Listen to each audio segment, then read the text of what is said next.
सुरतच्या किशोर भजियावालाच्या संपत्तीचं ठाणे कनेक्शन आहे का, असा प्रश्न आता पुढे येतोय।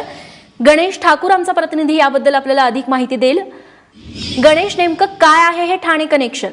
नम्रता, जी माहिती आम्हाला मिळते त्यानुसार किशोर भजियावाला याचं कनेक्शन ठाण्याशी जुळत आहे। एकूण 16 लॉकर, या लॉकर्सची चावी किशोर भजियावालाकडनं पोलिसांनी हस्तगत केली होती।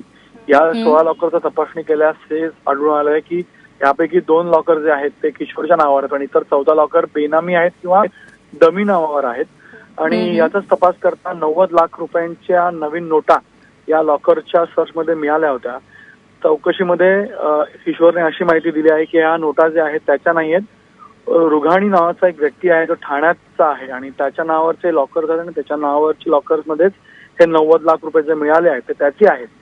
तर अशा प्रकारे ही माहिती समोर आली। आता ठाणे पोलिसांशी संपर्क करून आयकर विभागाचे अधिकारी आणि इतर जे एजन्सीज आहेत ते तपास करतायत की हा रुघाणी नावाचा व्यक्ती अस्तित्वात खराच आहे का, किंवा हा एक डमी नाव आहे आणि या डमी नावाचा वापर करून हे अकाउंट ओपन करण्यात आलं होतं किंवा लॉकर घेण्यात आलं होतं। लॉकरमध्ये 90 लाख रुपये ट्रान्झॅक्शन करण्यात आले होते, ते ठेवण्यात आले होते। आता या 90 लाखाचा सोर्स काय, कोणाचे होते याची माहिती घेता, पण रुघाणी नावाच्या या व्यक्तीचं नाव येतंय समोर, जे किशोरने स्वतः घेतलेलं आणि ज्या बँकचे लॉकर आहेत त्या बँकमध्ये जे डॉक्युमेंट्स आहेत त्या डॉक्युमेंट्सवरती रुघाणी नावाच्या व्यक्तीचंच नाव आहे।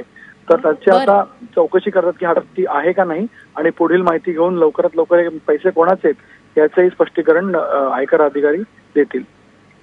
नक्कीच गणेश, तू या प्रकरणावरती नजर ठेवून राहा। तुर्तास धन्यवाद तू दिलेल्या माहितीबद्दल।